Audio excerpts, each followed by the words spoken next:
time for Leadership of the Leaf.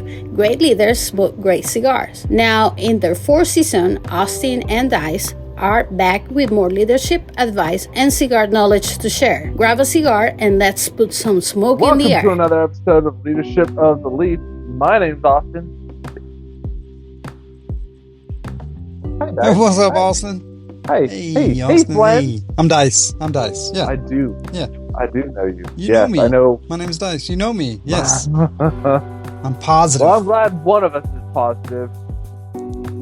Anyway, so Dice, I'm positive I need to know what you're drinking. Huh? I'm BS. positive you know Tennessee exactly BS. what I'm drinking because you're a motherfucker. Did I? Nailed it. You nailed it, sir. Not it's Hennessy VS. You got it. Right? Or any, like none of that shit, right? Like it's just straight up BS. You know what? I almost bought some today. I almost bought Hennessy VS. You almost bought today. What? How and why? What was the shelves empty of all the other shut up. 13 name stuff you normally buy? I thought it would be great. I know. That hurts my feelings. Thought it would have been a wonderful little treat for you for just being like, oh, Austin, what do you drink? Oh, I'm drinking BS too. Like, what the fuck? Just completely throw you off your game. Whole episode would be ruined. Well, you did what? Whole episode. I'd just be like, mix it with some Dr. Pepper or something. You mix what with Dr. Pepper? Hennessy with Coke. When's the last time I mixed it with Coke? How many years ago was that? Oh, 3. You's a motherfucking lie. 3. You were totally tanking this whole episode. Yes, because this whole episode. Come on, what are you drinking? Before that, let's just go. What are you drinking before we go into our topic? Glenfiddich 12 year. Got it. Done. See, nice, easy. Boom. H-base. Well, because there's different years. 12 year. So Glenfiddich. Gotcha. 12 year. Scott. So that's 3 words. That's it. Done. Scott. 4. I'm out. 4. I'm done. All right.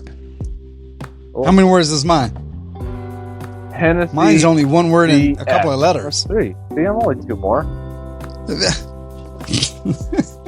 If you want, well, awesome. That's good. That's good. Wait till it's good to know you're drinking VSOP. That's 4 right there. I guess I have to skip that one and go to XO. You a motherfucker. Oh, my goodness. I can't express how much I appreciate Bitch, that's a motherfucking lie. Yeah, it's a fucking lie. I don't believe you. What? I don't fucking believe you at all. No. We never said what we were smoking. I was about to go on the leadership topic. I was about to say our topic, but you threw me so far off my game. This is how it's done, ladies and gentlemen. If you want to, I mean, you want to just throw it's almost somebody like out. Start talking shit. See? It's like I'm sitting here and a ceiling fan just falls out of nowhere. That would. Yeah, I don't know. How does that happen? Maybe you pulled too hard on the chain or something. I don't know. Motherfucker, I'm off the chain. Believe me. So, what are you smoking? What is that? It's called a cigar. Whatever it is, I know I like it. All right. It's made by I like it already. And it's the shade. Ooh, even getting better. The same thing. We're smoking the same thing. Yep. Same thing. Same size, same thing, same thing. Same? Yeah, that one. Yep. Anyway, leadership topic. Are you kidding? Now that you're done and we've taken like a total of 5 minutes to get through this entire introduction, go into our leadership topic. It's go time. Oh, is that it? Is it go time? Positivity isn't about pretending everything is perfect. It's about choosing how you respond to challenges. Huh? Yeah. How I choose to respond to my challenges on the other end of this the listeners? That's not podcast. Very nice to say. Man. Well, I, for one, appreciate and love whether our you're listeners. navigating. I was absolutely referring to my bitch ass co-host. Is it bitch ass? Whether you're navigating a rough patch or simply want to bring more light into your daily routine, we got 7 steps that will help shift that mindset. Yeah, you gotta, hopefully get some positive energy flowing. You can't control, or simply cracking a smile. This episode's gonna start to paint. Why the fuck do you have point in here, you dumb ass bitch? Oh wait, hold on, let me let it go. Anyway, start to paint a brighter picture and become a more resilient version of yourself.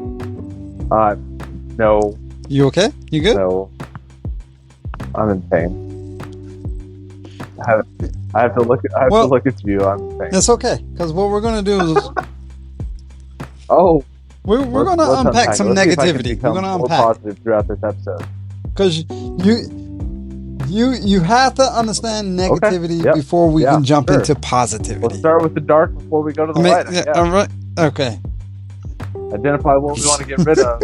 We're gonna to get what we want. I get it. I see the logic here. Well, we're going to be negativity so we can point to becoming brighter.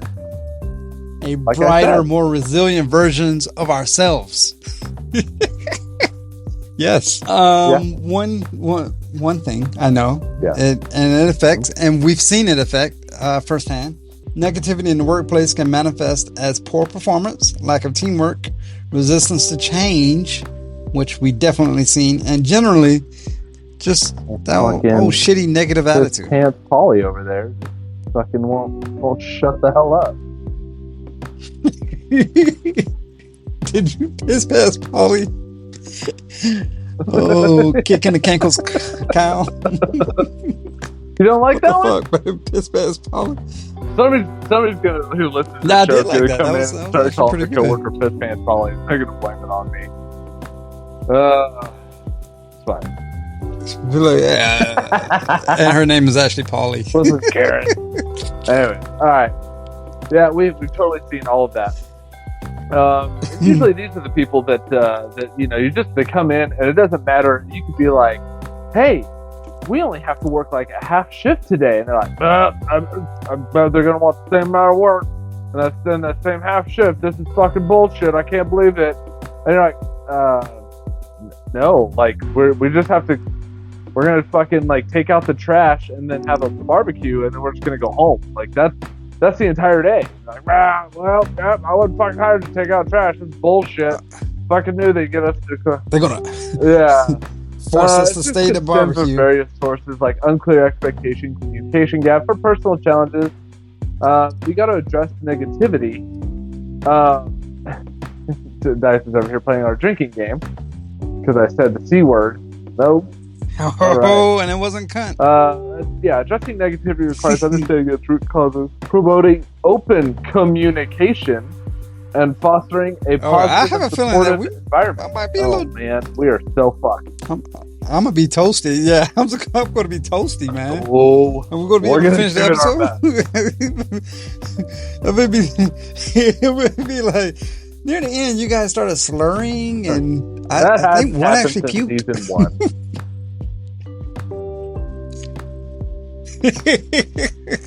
True, which I still hear about, by the way.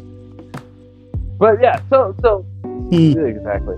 So the person could be negative about, well, I'm never gonna get promoted. Okay, why are you never gonna get promoted? Oh, I just get passed over. Well, do they know that you want to get promoted? Do you have a bad relationship with your boss? Do you not understand what the clear expectations are? Is there an overall lack of just, of feedback, and that can lead to frustration and negativity? Notice how I'm dancing around the words the entire time? I see that. I see. I was like, damn it. Clearly it says communication issues. Clearly it says that, but you didn't say that. I said lack of clarity. I thought I was doing a really good job. You did. Hold on, I gotta drink too. Hold on. I'm gonna sit there and talk some shit.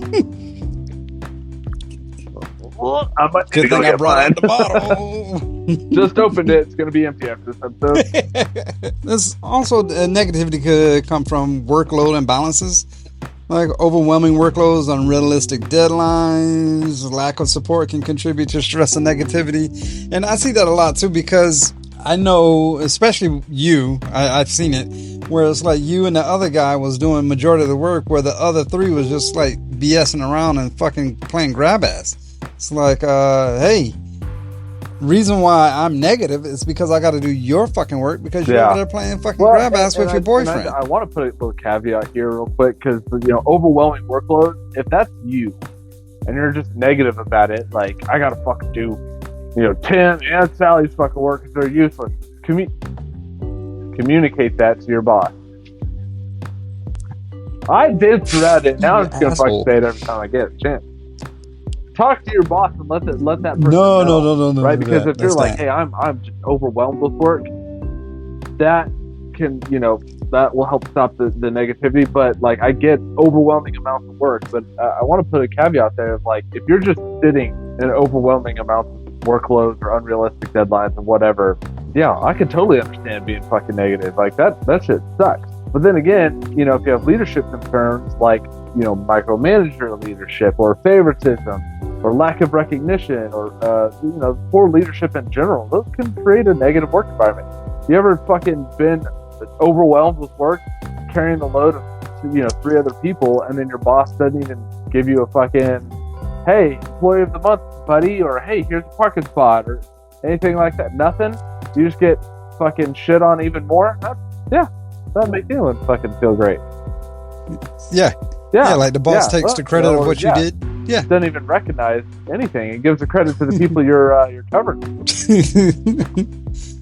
Not that we're bitter about any of those things. We're understanding. It could also be. Yeah, been there, done that.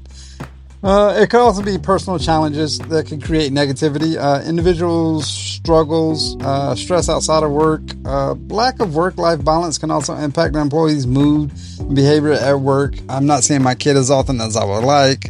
My spouse is not someone I want to be around. They're not fun anymore. Or even if you're like, the case I work may be 16 hours a day and there's no chance for me to do anything but go home, shower, sleep, and turn around and come back. Like, I can't keep this up for... I've been doing this for 2 months. Like, I can't do this anymore. That's a legit concern. Yeah. Well, overtime burnout is a real thing. And I know for a fact you and I both witnessed it firsthand, and I believe we probably hated each other firsthand too. That's in the past. I'm tired of seeing your face. Oh. Cool. Yeah, no, it's just like, I'm fucking tired of seeing your face, and I want to break with you. Like, I don't want to be around you anymore because that means I'm at work, and I'm fucking tired of it. But then also negativity can stem from workplace culture, right? A culture that tolerates gossip, bullying, lack of appreciation, or just if you have a negative manager, actually, that sets the culture, right? Like, that will set a negative culture, because especially if they openly talk bad about their boss, or they openly talk about how pissed off they are all the time, whatever the case is, that can breed a negative culture. And once a negative culture seeps in, it is almost impossible to get rid of it. Yeah, you almost have to break up the Hair Bear bunch, pretty much, right? And I also see that with what I call, I don't know what it's called nowadays. I'm old school. The good old boy club, right? If you're not part of the good old boy club, you might as well just go and pack up your bags and pull up a cot or something, because you're going to be there for a while with no movement, no anything. But again, that's all negative stuff that. Well, now we got to get we'll get into it. Towards radiating positivity. Because I want to radiate, but I want to radiate positivity, because I don't want to go down the negative. No, that's just glum. Cool. We got the negativity. We understand where it stems from. Let's be positive now, right? Let's turn this around. Turn that frown upside down. Oh my God! Did you want to do your first third, sir? Because I know you're pretty much there, and you're just waiting to spread some positive reviews of this cigar. This cigar is really good. It's been aged quite a bit in my humidor. I straight cut this one for those of you at home. I did a straight cut, or a guillotine cut, if you will. Dice was beside himself. There's so many different cuts out there now. You got the knife cut, the scissor cut, straight cut, guillotine cut, S cut. They all pretty much do the same, but they're different styles of. Anyway, yeah, I'm very shocked that you didn't deep V it because you're a deep V whore. I get leather. There's a slight spice on the back end. I had to take another puff. Strawberry. I'm waiting. I'm waiting for you to say the magic word, like Pee-wee's Playhouse. Yeah, he said it, you motherfucker. Yeah, there is creamy. I feel like there's a it's creamy component, like a woody component. I don't know. Yeah, cedar definitely. There's some slight wood there. I don't know. Have you tried retro yet? Because there's a small bit of pepper on that retro for me. Yeah, I get a little retro, a little cream. It's really good. Undercrown, really good. What do you expect? Let's move on. Yeah, thanks. Right. Thanks, Pedro. All right. What? I want to precursor some shit because there's going to be. I want motherfuckers to know this is a cigar. There ain't going to be too many more motherfuckers you spitting around. Okay. I want our leaders that are actually enjoying a leaf right now to understand that this is Leadership and Cigar Podcast. Right? Are you good? Okay, we can move forward now. I'm real good, sir. Trust me. So the first step to radiating positivity is to not put yourself I like down. the sound of that. No, self-talk is powerful. But I'm a piece of shit. The way you speak to yourself, especially in tough moments, can either build you up or slowly chip away your confidence. Many people are their own harshest critics, saying things to themselves that they would never say to a friend. But radiating positivity starts from within, and that means shifting how you view and speak about yourself. And I tell this to my wife, and my wife keeps me in check. If she starts talking negative about herself, I'm like, excuse me, you can't talk to my wife about like that. I don't let anyone talk to my wife about like that. And so the same on vice versa, right? If I start, I'm like, man, I'm such an idiot, fuck piece of shit. I completely handled that situation wrong. Like fuck. She's like, excuse me, don't talk about my husband that way. He is a wonderful person, and it just helps keep the self-talk in check. Now, if you don't have that, maybe find an accountability buddy. A close friend, parents, whatever, right? Like, hey, I feel like I'm an idiot because X, Y, Z, right? Like, they're going to be like, no, what are you talking about? You're awesome. Now if they go, no, yeah, you're right, you're a piece of shit, kick them out of your life. You don't need that person. I mean, yeah, we say a lot of things to each other in jest. Yeah, sometimes it's serious. Yeah, okay. But when it comes down to actually the brass tacks or whatever, we're not like that. We're having a serious discussion. It's not like that. Instead of labeling, was that? Wait, no. I didn't want to cut you off. I was transitioning right into the smooth. See, I was trying to do it all smooth. Sure. Well, Austin. Instead of labeling yourself negatively, I'm not good enough, I always fail, I'm just not smart. Learn to recognize and stop those thoughts in their tracks. Replace them with language that acknowledges your efforts, your strengths, and your growths. It's not about ignoring the flaws. It's about giving yourself the same compassion you give others. I find myself a lot of times where I'm like, yeah, I'm too dumb to know that, or no, I'm stupid when it comes to that. I have started changing my talk process when I'm discussing something, as in I haven't learned enough on that subject yet, or I'm not educated in that direction. Let me, read up on it and I'll get back with you, or something like that, instead of saying, no, I'm too stupid for that. I used to be like, hey, I'm just a dumb whatever, right? Like, I'm just a dumb guy, I don't know stuff. Now I'm like, hey, I'm ignorant in this subject, and I would like to learn more. Could you help teach me a little bit more? Right? It acknowledges, hey, I'm not. Yeah. I don't know everything about that subject, but at the same time, like, I could be like, I'm ignorant in this subject, but you want to talk about cigars? I'm great. We can talk about cigars all day. But in this subject, a little bit ignorant. I have no idea how fucking, solar panels work. Couldn't tell you. Like, got it. I can read up on it, but it is, the compassion. I find myself doing this a lot when I'm driving, because I'll find myself, ran through a yellow light because I'm in a rush to get to an appointment, or take a turn a little bit too fast, or maybe like cut somebody off that normally I wouldn't because I'm like, oh, I'm really late, or whatever the case is, right? Like, but so then like when somebody else does that to me, I'm like, instead of being like, oh, that fucking dick, I'm like, you know what?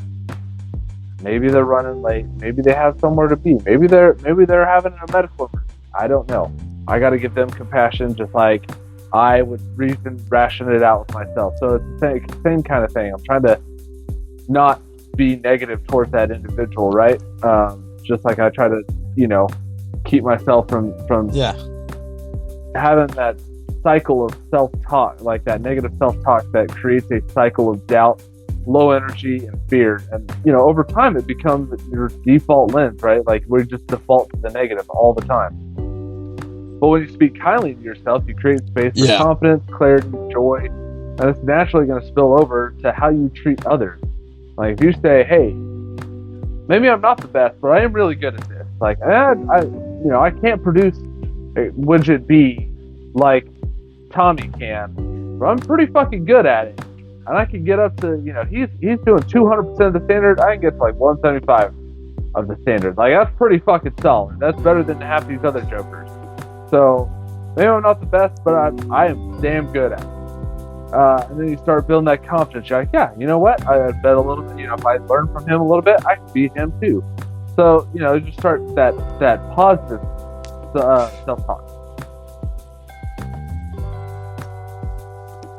I like the earlier when you were using the word ignorant, because a lot of people take that word negative ignorant and like say ignorant is stupid, and stupid and dumb, that means you're ignorant. No, ignorant just means I haven't learned that subject yet. It's that are you smarter than a fifth grade syndrome? Of course, a fifth grader that just learned about the solar system, it's fresh in their mind and they have it right there. Did you not learn about the solar system? I did. But have I used the solar system in fucking 30 years? Not at all. But that fifth grader just did. So it's not that he's smarter than me. It's just I'm ignorant right now to that because I need to brush up on it. I'm not stupid. I'm just like, what is the solar system? No, I know what the solar system is. I just may not know all the intricate details that they just taught a fifth grader. There's an example. Well, you could try cutting a premium cigar and end up with a cracked wrapper. Instead of saying, I'm terrible at this, or I shouldn't even be smoking cigars, remind yourself that every aficionado has made a cutting mistake. Say instead, next time, I'll use a sharper cutter and slow down. You're learning. You're not failing. I was liking this to the fact of like, I was telling my son, because he takes swim lessons. I just can't understand how the movements go. He's trying to do the crawl, like the American crawl or whatever, but he's not like turning his head to find the air pocket. Like he wants to turn all the way over and breathe, because he's not like letting his air out a little bit as he goes, and then he comes up and like finds the air. I just can't get it. I'm no good at it. I'm like, no, you're learning. I don't expect you to be good at it. You've been doing this for a month, man. like chill out. Like I can't even do that well. Like it's fine. Like my goal here is, your goal should be, can I swim? If I was able to if I fell off of a boat on a lake, could I not drown? 2, find the shore, and then 3, could I swim to it? Yay. Or get close enough to it where I can whatever. So I was like, you're not failing. You're learning. Give yourself some grace. Or you can be like Unky Dice and doggy paddle until you are too tired to do anything else because you can't swim. But that's why I'm like, you need to learn how to tread water. You need to learn how to float on your back. If you can float on your back, guess what? You can take a breather, and then you can continue going. I cannot float on my back, sir. Learning. I have been taught by several people in my life, and they all have saw me at the bottom of a swimming pool. Just like the lighting the premium cigar, of course. Okay, you remember the first time you actually tried to do something? I can remember the first time I tried to do a V cut. I had probably shittiest cigar cheapest cutter. Yeah. Like, hey, we found this cigar cutter on the floor if you want to give it a try. Of course, I cut it and I'm like, maybe this cigar smoking thing's not for me because I butchered this shit. But of course, over time, I've learned and everything that I didn't, right. I didn't talk too much shit about myself. But that was a negative experience that required me to, get more education. So everyone encounters setbacks. I encountered a setback when I first cut one. Whether it's a failed project, a shitty cut of a cigar, strained relationship, criticism at work, negative experiences are all natural part of life. The difference between staying stuck in negativity and radiating positivity lies in how you interpret those experiences. Of course, when I shittily cut the cigar, but I still smoked that cigar, it was phenomenal, and I was hooked. I was hooked before the shitty cut, but I mean, I could have took that negative and never have done it again. There's a lot of self-help gurus that are like, you didn't fail, you just learned. Like Thomas Edison, right? Like, I didn't fail 99 times. I learned 99 ways not to make a light bulb. Like, great. Like, that's positivity. Like, I didn't fail. I just learned how not to do it until I got it right. So rather than seeing a negative experience as a reflection of your worth or ability, look at it as a learning opportunity. Ask yourself, what's this moment trying to teach me, or how can I grow from this?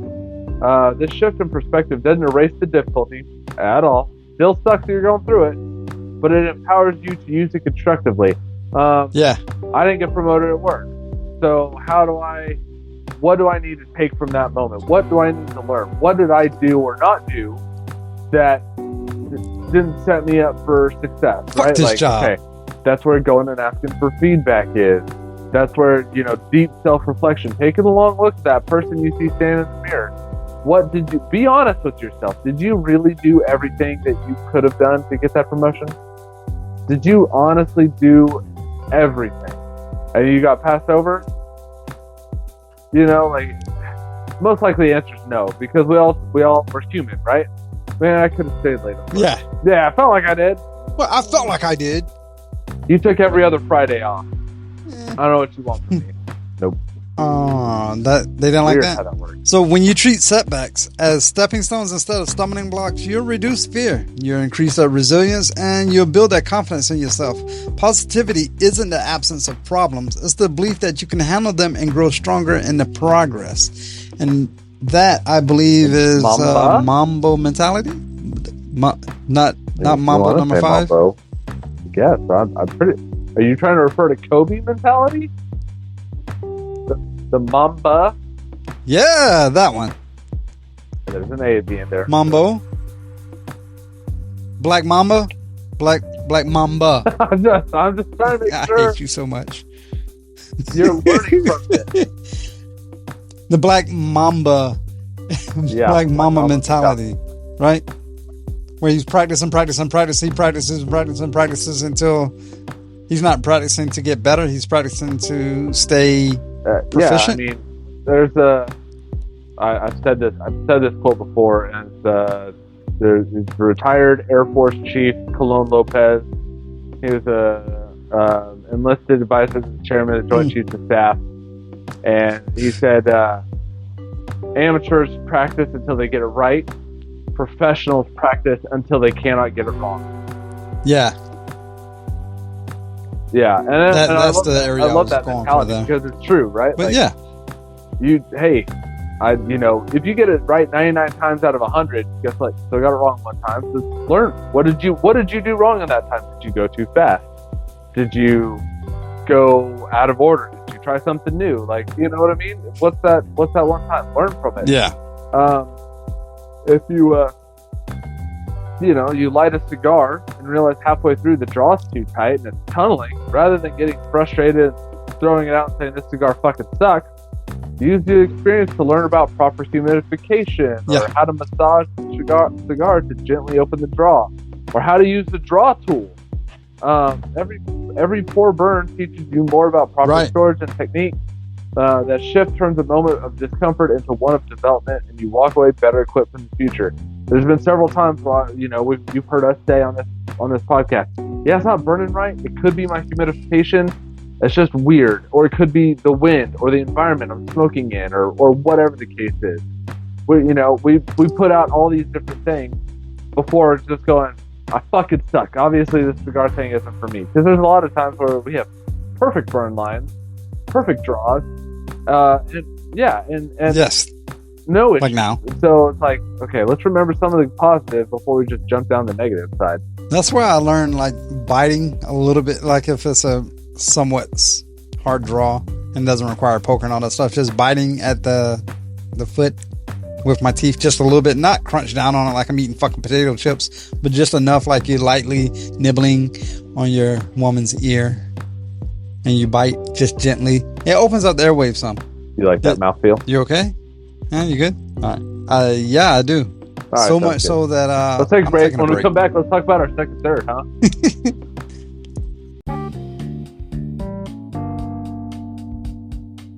Hola, mi gente. I'm Wanda Hernandez. I'm CEO of Sticks and Stones Productions, and we are here with Dyson Austin, and you are listening to Leadership of the Leaf. Don't forget, we need to follow the podcast so we know when new episodes drop. All right. Hey, welcome back. We just took a break. And I'm ready. I am so ready to talk about this second third because I'm getting graham crackers, my friend. Creamy graham crackers with a cedar, nutty, fucking slight pepper profile. And I dare you to say something different. Nope. Sounds good to me.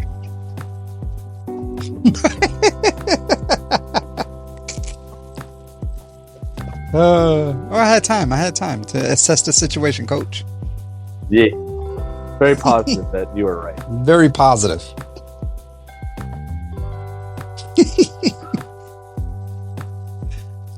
What's another thing you can do? You can focus on the end result instead of the negative. Like, look at a bigger picture kind of scenario. It's easy to get caught up in the stress, the inconvenience, discomfort of the, present moment, especially when things aren't going as planned. Like, this is a fucking shit show. But positivity comes from learning to zoom out and keep your eyes on the bigger picture. When you focus on the outcome rather than the obstacle, you free your mind from the frustration and align your energy with the purpose and joy. And I can personally put that into a basketball scenario where I was playing with our buddy Justin. You remember Justin? Yep. Always talk shit. Always call me too little. This whole thing. You know what? Let me focus on what I know I can do. Shoot threes, take it to the hole, do whatever. He's a big guy. I just keep it away from him. I looked at the bigger picture, and if anybody can frustrate the shit out of me on a basketball court, it is him. It's 100% him. Everybody else talks shit all they want. It's just when he talks shit, it fucks with me. But woosah, pull back. Yeah. Let's do this. Yeah. No, I mean, well, I think I still lost, but if you're like, I feel like this happens a lot with people who are coming close to retirement. They kind of sit there and they're like, God, this fucking sucks, blah blah blah, and they're just super negative. That's like, dude, you have 3 years until retirement. What? Like, just calm down, take a breath, focus on that retirement and how much fun you're gonna have with your grandbabies, your kids, or whoever, and your wife, all this fun stuff, and just woosah, because is having to do an extra expense report a month or something, whatever it is it really worth you getting all spun up about? Nah, probably not. Every journey comes with bumps along the way, whether it's a delayed flight, last minute schedule change, or a tough challenge at work. You have the choice to dwell on the disruption or shift your mindset to the goal you're working towards. The mindset keeps you motivated, grateful, and forward focused. Because if you focus on negative moments, that's going to drain your energy, cloud your attitude. But when you remind yourself of why you're doing something or what you're looking forward to at the finish line, it recenters your mindset and helps you approach the situation with patience and positivity. Again, I'm 3 years from retirement. I'm so fucking close. I could taste it. Or I'm 3 months from retirement. What are they going to do? Fire me? No, they're not going to fire me. But seriously, why? I shouldn't be negative. I should be ecstatic. They want me. Yeah, you guys want me to do an extra what? Yeah, sure, fine, fuck it. I don't care. All I gotta do it for 3 months. What do I care? I got this shit down. Right. I've been doing this shit for 40 years or whatever it is. I don't know how long. It's one of those where there's a light at the end of that tunnel. I know it's dark, and I know you kind of bump the wall here or there, but remember, there's a light at the end of the tunnel. Let's focus on the main goal here. Positively move forward to your goal. Learn from whatever mistakes you made. I walked that way, I hit the fucking wall. Let me learn from that. Because if you continue to do it, then that says something about you. I could see the light, but it's through a window. It's an example time. You're at a lounge and the service is slow or the atmosphere isn't ideal. Been there. Instead of focusing on the inconvenience, you remind yourself that you're here to unwind, enjoy a quality smoke, have a good conversation. Your focus is on enjoyment of the cigar, not the hiccups of the environment. And there's times where it's when was that Monte Cristo? It took a minute for Miss Lady Bitch to get our drinks and stuff to us or whatever, but we commented on it, but we didn't focus on that. We went back to our cigars and we started talking about the smoke output and different things. I think there was a guy across the way that used a lighter or something it was all about the cigar at the time. Of course, I would like a drink with it, but it's okay. Yeah. She eventually got to us and then we was okay. There's times where I'm like, man, this place is not my vibe. This place is it's not cool, but yeah. Does it matter? Am I here with people that I enjoy? Am I smoking a cigar that I enjoy? Okay. Does this? Yeah, it's like I tell my kids when it comes to town. They said this to me. Okay, but did show me on your body where it hurts you? It physically hurt you? Well, it didn't. Okay, so then why are we focusing on it? Well, it hurt my feelings. Okay, well, shift your feelings. Shift that mindset. Does it really matter if they call you silly or weird for giving me a hug after you get off the bus? Does that really matter? No. Do you like giving me a hug after you get off the bus? Yeah. So then what the fuck does it matter what they say? I don't know. It doesn't. So let's go on about doesn't. Hey, keep doing what we enjoy. As long as we're not hurting anybody else, then it's fine. Yeah, I don't go to a cigar lounge to say, man, I can't wait till that waitress waits on me hand and foot. Right, exactly. I didn't go there for the waitress. That simple mental shift can turn frustration into calm and even anticipation. What are we at? Number 5? I don't know. I wasn't really counting. 4, nope. Unless you want me to lie to you. 4. 1, 2, all right, so number 4 is welcome life with some open arms. Embracing life means approaching each day with curiosity, courage, and a willingness to step into the unknown. It's about being open to the lessons, people, and opportunities that come your way. Even if they're unexpected or feel a little uncomfortable at first, when you welcome life with open arms, you let go of rigid expectations and allow room for growth, discovery, and joy. And here's a perspective shift for you. There's a guy I was talking to, and I was like, hey man, how you doing? He's like, every day is a great day. I was like, every day is a great day? Bullshit. Every day is not a great day. He goes, really? Try missing one. I was like, well, shit. All right. Every day is a great day. Gee, yeah. He just Jedi mind tricked you. Not even, I wouldn't. No, that's actually really good. That was really good. Man. All right.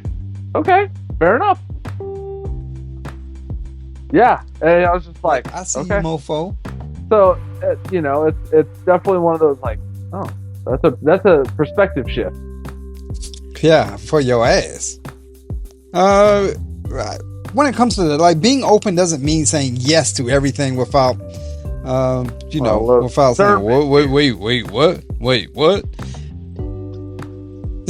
It means being willing to explore, to try, and risk momentary discomfort in exchange for long-term personal enrichment.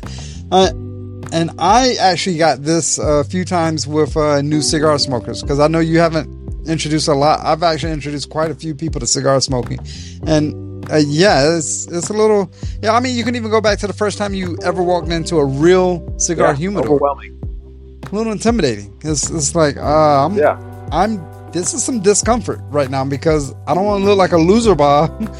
I'll just take this one, sir. That's a pipe cleaner. Right. Oh yeah.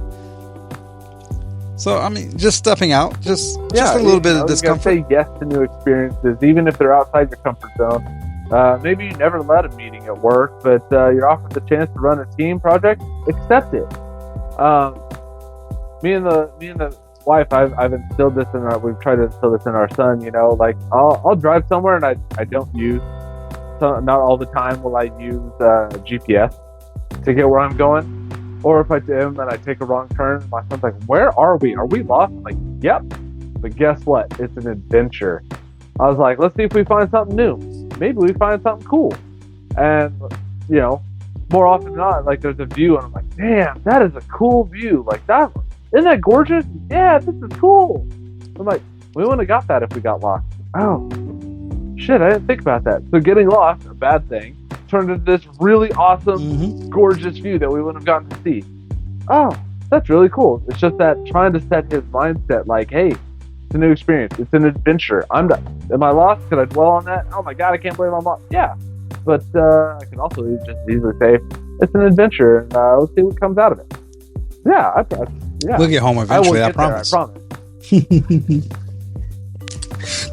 The more you welcome life, the more life offers you. Growth doesn't happen in the safety of routine. And I try to explain that to a lot of people. It happens in the moments when you step into something new, when you challenge your old limits, and when you trust that even if things don't go perfectly, you'll learn to adapt. Just because I made a wrong turn doesn't mean I'm not going to make it home. I just have to take a little scenic route. Yeah, no biggie. I try to tell, the wife, she still sometimes get down. I'm like, look, everything happens for a reason. I don't know what the reason is. There's a reason for something. And like we made a wrong, we were shopping for a house. I made a wrong turn. Wasn't going to the house that I was supposed to be going. I made the wrong turn. Found a different house for sale. I was like, God dang, this is nice. And we pulled over and looked at it. And I called the realtor. I said, hey, why haven't we looked at this house? She's like, well, you're at the wrong house. I was like, I understand that. I made a wrong turn. But you haven't even offered to show us this house. She was like, well, it just came on the market today. I'm like, oh. Well, can you get us an appointment to see it? Because it looks really nice from the outside. Yeah, I can get you an appointment. Okay, I'll be over at the right house. But work on that appointment. Okay. Got us an appointment. We loved the house. And I was like, we want to buy that one. And she's like, damn, I didn't think that was going to... Okay, cool. I'm like, yeah, it happened for a reason. I took a wrong turn for a reason. Yeah. But here's a different example. If you usually stick to mild cigars, but someone offers you like a full-bodied Nicaraguan that you've never even tried, even though it's outside your comfort zone, give it a shot. You might discover a new appreciation for bold flavors. Trying a new blend to be a metaphor for embracing unfamiliar, but receiving rewarding experiences. It's like that movie. Did you ever watch that movie with Jim Carrey, Yes Man? I did one time. He's a guy who says no to everything. And then he starts saying yes, and like gets a promotion at work, finds this girl that he really likes, and all this other stuff, like all these, life is fully enriched because he just started saying yes to. He's saying yes to everything, although it wasn't been a great idea, but it was crazy. So, start small if you're hesitant. Try a restaurant. Try a new restaurant. Learn a few phrases in another language. Strike up a conversation with someone outside your usual circle. Over time, your comfort zone expands and your confidence is going to grow with it. I've talked with people on buses before and asked them, hey, what do you like to do for fun? Oh, well, we love to go hiking. Oh, cool. I love hiking too. Well, have you ever hiked this state park or whatever? No, I didn't even know that was a state park. Had no idea it even existed. Oh, man, you got to go check it out. It's gorgeous. Right. All right, I'll give it a shot. Next week, I went gave it a shot. It's like, holy shit, this is awesome. Never would have found out if I hadn't just started small with talking to some rando person on the bus. Well, it's one of the things I like how it says start small, because I don't want someone to read into this and be like, all right, bungee jumping tomorrow, skydiving the next day. Like, no. You were afraid of heights just 2 hours ago, buddy. Maybe start small. Yeah. Right? Let's go on the jungle gym. Let's go on maybe the high dive or something. Like, yeah. Yeah, go on a Ferris wheel. Try something else. Go on a roller coaster that scares the shit out of you. I don't know. My kid does it before. He's like, I'm scared. I don't think I should go on this roller coaster. I'm like, why? Why don't it just look scary? I'm like, okay, I can understand that. You still want to try it? Yeah, I think I'm going to give it a shot. I was like, I think that's very brave. Because brave is not the absence of fear. Brave is accepting fear and learning to live with it and be okay with it. And he does it, and after he does that roller coaster, he's like, that was so awesome. It became his favorite roller coaster. Love that roller coaster, Dad. And you were scared of it at the beginning, weren't you? Yeah, but I want to do it again. Okay, let's go do it again. I don't know if you remember, we went to I think it was in Phoenix. We went to a restaurant, a steakhouse or a Texas restaurant or whatever. Yeah. And they had rattlesnake on the menu. And my wife was like, oh, hell to the no. Like, fuck that shit. And my kid was like, give it a shot. I'll give it a try. All right. Miss Lady Bitch, one rattlesnake for the kid, please. Because how you know if you like it or not? You never tried it. You just saw rattlesnake and was like, ew, no way. And she saw rattlesnake and was like, all right, I'm game. Yeah, right. It's good. It's a good mindset. I'm pretty sure she smiled the whole way through too. Yes, she definitely smiled when the plate got in, like, because if you remember, they had it like set up like the bones of the snake. Right. Yeah, I was like, oh my god. I did. I tried it too. Did you try it? I don't remember if you tried it or not. All right. I didn't care too much for it, but I could eat it. That's my favorite food. Would I be like, hey, I want rattlesnake? Yeah, no, that's not going to do that. But if that was an option between dirt and rattlesnake, I think I'll pick the rattlesnake. All right. Yeah, this is great.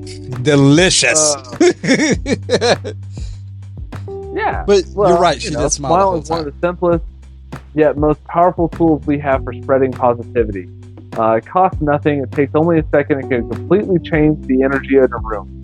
A genuine smile not only uplifts others, but it can boost your own mood, foster connection, and build trust. There's a story I remember hearing about it in grade school. So, don't know if it's true or not, but here it goes. A guy in San Francisco. Sorry, that's what the Golden Gate Bridge is.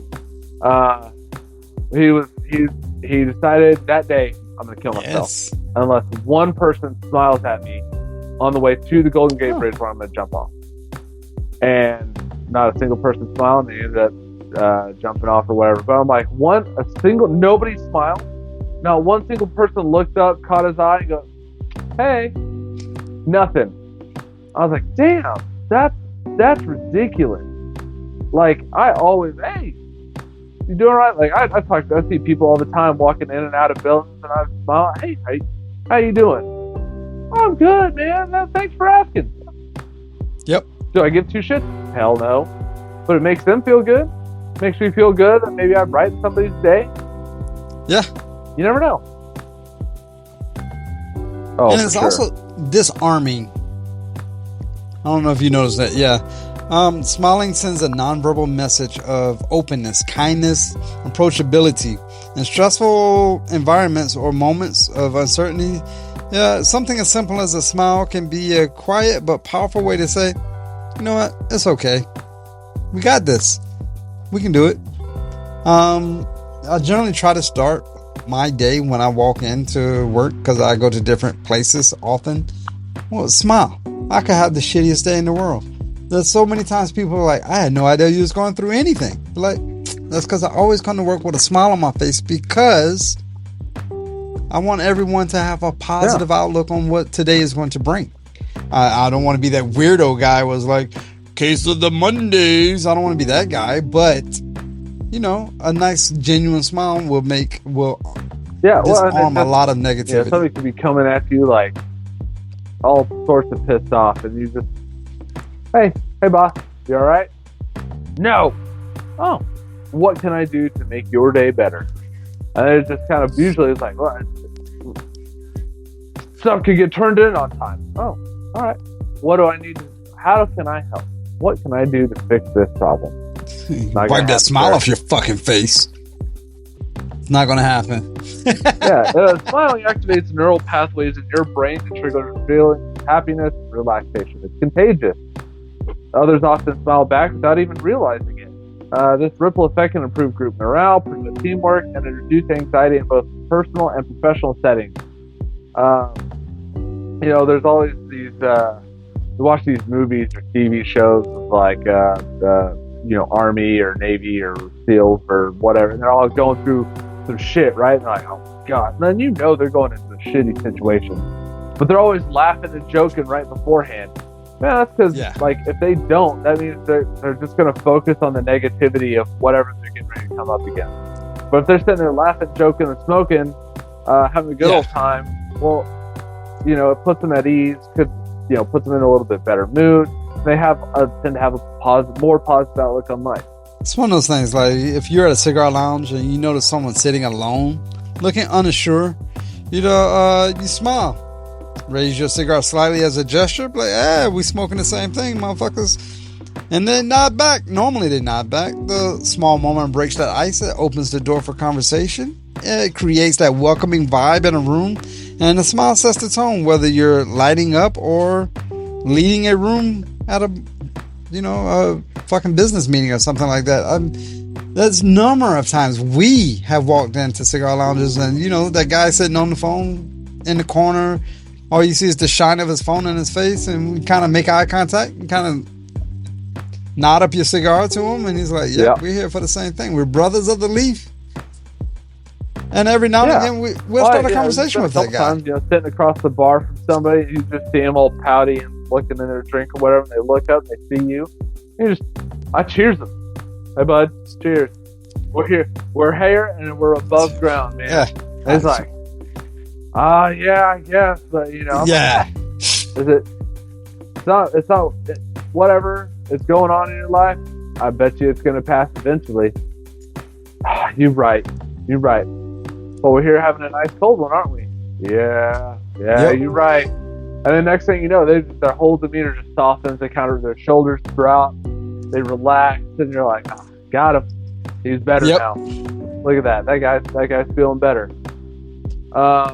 But you got to understand that nothing is flawless, right? Like, perfection is a myth. It keeps far too many people stuck.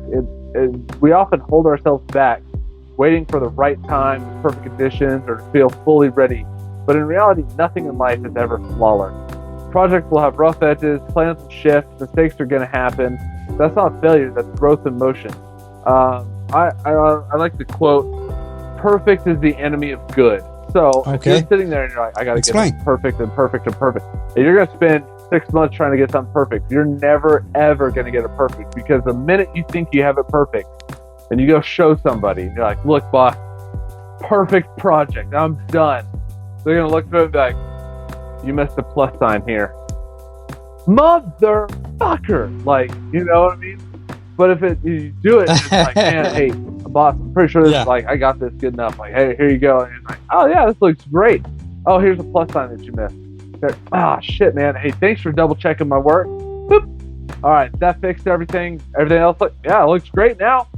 All right, thanks, man. And guess what? You spent half as much time on that shit as you would have trying to get it perfect.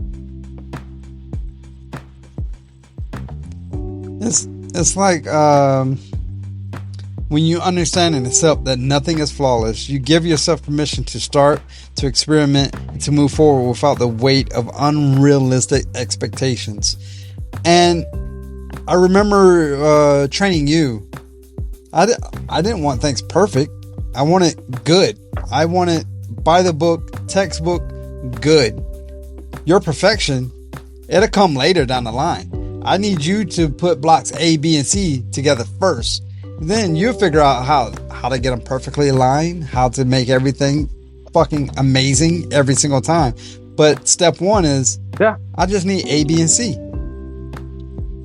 And the moment that you understand that good is good and flawless rarely is going to happen, I shouldn't say rarely, but flawless is something that is going to come over time. It's going to occur over time. You're not going to be the best bike rider your first fucking go. But even like, and I say that like, hey, everybody makes mistakes. Even like you could look at the NBA, look at the NFL, look at whatever. People get paid to play a sport for a living. Do they make 100% of the shots they take? No. Do they catch 100% of the balls thrown their way, even though that's their fucking job is to catch a ball? No. Shit happens.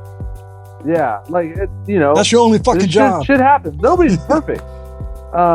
You're human, right? You're gonna make mistakes. You're gonna misjudge something. You're gonna do whatever, right? Yeah. Like here's an example. You finally are gonna light up this rare cigar you've been saving, and maybe it doesn't live up to the hype that it's worth. Like, oh man, this is $100 cigar. I bet it's phenomenal, and it doesn't like quite live up to that hype in your opinion.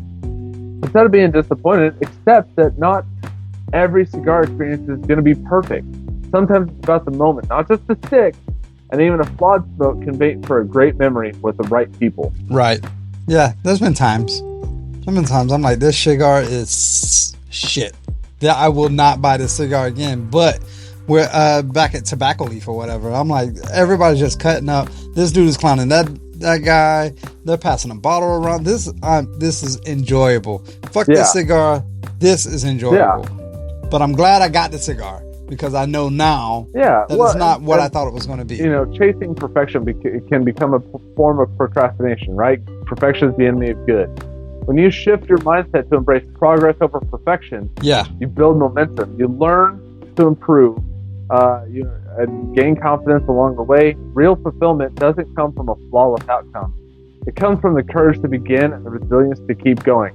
Life is not about the destination. It is about the fucking journey. Hey, maybe that road trip didn't go right? Like I've had many road trips where I'm like, fuck, dude, we got a late start. Fucking got a flat tire. I had to pull over into this fucking restaurant, and I was changing the tire. So since I was already there, I went and had food, and let me tell you, that chicken fried steak was the best fucking chicken fried steak I've ever motherfucking had. Holy shit. I'm still like, never would have fucking guessed. And I passed by that place 6 ways from Sunday. I've passed by it at least like 20 times. Well, now I know that place got fucking bomb ass chicken fried steak, right? All because I had a fucking flat tire. Man, you talk about that chicken fried steak made me hungry, man. What are you gonna do? Yeah, come on over. You gonna cook me some food? But I can't control that. I can't control that you enjoy that chicken fried steak. I can't control that I can't come over right now. But what I can do is book a ticket and know that I can be there within a certain amount of time. I can't do it right now. That's out of my control. And one of the most empowering mindset shifts that you can make is learning to separate what's within your control from what isn't. It sounds simple, but it's often overlooked in a rush of daily stress, unexpected challenges, or difficult interactions. When you try to control things outside of your influence, like other people's behavior or unexpected setbacks or outcomes, you burn out emotionally. But when you focus on what is in your hands, something like your attitude, choices, and mindset and effort, you reclaim all that power. So I understand that I can't come there right this second. I understand I can't go have that chicken fried steak you was talking about that sounds so delicious. But I know I can control the future of it if that's something I really wanted to entertain. I like to tell a lot of people, like, oh, this person, they just pissed me off. I fucking hate this person.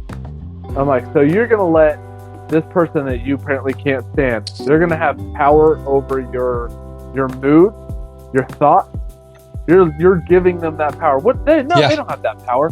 No, they do, because you're giving it to them. Because if they just come around, they're not even talking to you, and you get pissed off just by their presence, is it really, is it really, you can't control what they do, right? Like, you can't control their mannerisms, you can't control their thoughts, their speech patterns, whatever it is that pisses you off about them. You can't even control their movement. But you should not ever give another person that power to manage your moods and your thoughts. And that perspective, that's going to create space for peace, clarity, and emotional resilience. Because then, if you're like, no, I'm not going to let fucking Susan from accounting get me down today. I'm not going to fucking do it. And she's a bitch. Yeah, okay. Yeah. Got it, Susan. Yep. And then you walk away and you're like, how do you say so calm? Yeah, what does it matter? Yeah. I can't control her. She's gonna be a bitch even if I fucking had it flawless, right? Like, even if I turned in a flawless expense report or whatever the case is. Yeah. Like, she's still gonna find something wrong with it. So all I'm gonna do is do my best. I'm gonna turn it in. When she finds something wrong, I'm gonna fix it, and then I'm gonna turn it back in and say, hey, thanks for double checking my work. But I'm not going to give her the power over me to sit there and, like, affect my whole day. Yeah. I often say I'm not going to let one motherfucker influence my life. Yeah. Right. That's just one motherfucker. Yeah. Fuck him. Right. Move on, bitch. Yeah. I'm me. I do what I want. But it's like if you're outside and you're enjoying a cigar, suddenly the wind picks up and the bird starts to canoe. You can't control the weather, you can't control the wind or the wrapper's quirks, but you can control how you react. You rotate the cigar, you touch it up, you move to a better spot, or continue relaxing instead of letting the frustration take over. Just chill. That's that person that always finds a silver lining. Like, well, yeah, my burn's a little jacked up, but the wind feels really nice and it's really relaxing. Yeah. There's oftentimes I'm like, oh, this cigar is driving me crazy. Let me do all the tricks of the trade. Do what I can do what I can control. I can't control what's happening inside the cigar. I can't control how it was rolled, any of that stuff, but I can control how I'm enjoying it. If I'm not enjoying it anymore, then I will put it down and get something I will enjoy. I'm not going to sit there and let that cigar ruin my life, ruin my moment right now. I'm out here to relax. Right. I'm not out here to fight this damn cigar. Right? I just had to relight. No idea why I had to relight. I was puffing on it. But instead of being like, what the fuck? Why is this cigar making me relight? I'm just pumping. What does it matter? Let me just relight it really quick. I'm still out here, still enjoying the smoke, still enjoying the company. I'm good, right? Like, you try to control what you can't control. It's going to lead to stress and frustration. But when you focus on your own actions, your own mindset, you're going to stay grounded. You become more adaptable, less reactive, and more focused on solutions. It also models emotional intelligence to others. Oh, EQ. Hey, we talked about EQ before. One of them things is kind of what you was alluding to. It's one of the things is when you're feeling overwhelmed, you want to ask yourself, is this within my control? Is this within my control? If not, can I let it go? Or focus on what I can influence right now? If you need to, write it all out. If you see that is a better way to have a better understanding of it, a quick mental reset can save you from spiraling into an unproductive worry or conflict. Like the cigar that I couldn't enjoy anymore because it was completely plugged. I punched it. I fucking stuck needles and probes in it. I chewed on it. I massaged it. I'm just fighting this cigar. What's in my control? I don't have to smoke that cigar. I have other ones I can smoke. So instead of just dwelling and being all pissed off, you know what? Maybe this was a bad one. Let me just go get another one. It's worrying about what you control, like we try to teach this to kids all the time, especially like when they're tattletales or whatever, like at least my kid. Oh, wait, what? Like we'd be driving down the road and there, somebody's playing baseball and my kid would be like, no, they can't stand there. That's not allowed. And I was like, dude, one, are they hurting? No. Okay. Can you control what they're doing? No. So who should you worry about? Me. Okay, so let's worry about ourselves. Does it really matter that they're doing something that they're not supposed to, according to you? No. Okay then. So What does it matter? Relax and enjoy the show, man. Yeah. My kid did ballet, and if you're not on your spot or whatever, you can mess up the whole thing. And of course, she gets frustrated when someone's not on their spot. What she can't control is she can grab the other kid and help them to the spot they need to be. But what she can't control is how well that kid is going to dance afterwards. But, I mean, that's a prime example of what she can control. She can't control where that kid is standing. Hey, Missy, or hey, Lily, whatever the girl name is, you're one step off your spot. Look down. You're off your marker. The person moves to the marker. Yeah. Now, she can't control anything after that. So she handled what she can control and then move forward with life. She's like, hey, you're off your marker. And they're like, yeah, okay, whatever. And then they still stand there. Well, all right, you're off your marker, but okay. Like, you know, it's one of those things. I can't control that, but I did my best. I let you know, like, okay. But, you know, in closing, radiating positivity does not mean ignoring life's difficulties. It means intentionally choosing your mindset and the energy that you exude in the face of them, in the face of those challenges. You got to choose that mindset that, hey, what can I learn from this? Hey, what can I do to make myself better? Hey, is this in my control? Am I smiling right now? I can control my face. I can control my thoughts. It's difficult. I'm not saying it's easy. Like it's hard to control negative thoughts, but you know, it's one of those things where it's like, okay, let me guard my thoughts. Let me guard what my emotions are. Right? Like, okay, why am I feeling negative? Oh, I'm pissed off that I spilled coffee on my pants on the way into work today. All right, that's understandable, but what can you do about it? Well, I can go home at lunch and change. Okay, well, you got 2 hours until lunch to go home and change. Okay, sounds good. You know, like, boom. All right, well, you know what? You're right. I'll feel better after I change. Frustrated. Like, I get it, but it happened. Nothing you can do about it now. So let's move on. All right, fair enough. I don't want to get the wrong impression that you can't be upset. You can't be frustrated. You can't be annoyed. It's what you do after you're frustrated, after you're annoyed, after you're upset. Like, of course, I hit my finger with the hammer when I was hang a picture on the wall. Yes, at that time I'm upset. I'm not going to smile. Okay. I can't change the fact that I hit my thumb with the hammer. I can't change that. That happened. I feel the pain. Okay. What did I learn? Don't put my thumb in the way with the hammer. Slow down. You know? But and then when you're at a cigar lounge, you share a story about how you was being a jackass for a moment, and then you figured out how to overcome that. And that way, other people will be like, "Damn, I don't want to hit my finger like that guy did." It's just one of those things. Like, if you get called out for not doing your job or whatever, it's like, what the fuck? How the fuck? I've been keeping this whole place afloat. Okay, stop. You can't control that you got called out. Can't control that. What you can control is how you respond to that event happening, right? Like, okay, well, if this guy thinks I'm not doing enough, maybe I do need to step it up. So you step it up and you talk to your boss, like, you know, go seek your feedback. Hey, boss, I noticed this person called me out for not doing enough. What can I do better? How can I be better? Oh, well, actually, I thought that person was completely in the wrong, and you're actually doing enough. So I was actually going to talk to them right now. Like, oh, cool, great, even better. Thanks. You know, thanks for having my back, or whatever the case is, right? Like, now you're good. Yeah. Situational. How good or positive is your final third? It's good. There's a lot of cedar in this, and I'm getting some like red pepper, almost like spiciness. I don't want to say black pepper, but it's almost like a red pepper.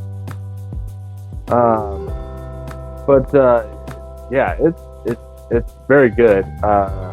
It's smooth. It's a little bit of creaminess, but it's not like a Connecticut. It's not a typical Connecticut where, like, man, this is so light. All I can taste is cream, and there's nothing else to it. It's got some depth. It's got some complexity to it, which I really enjoy.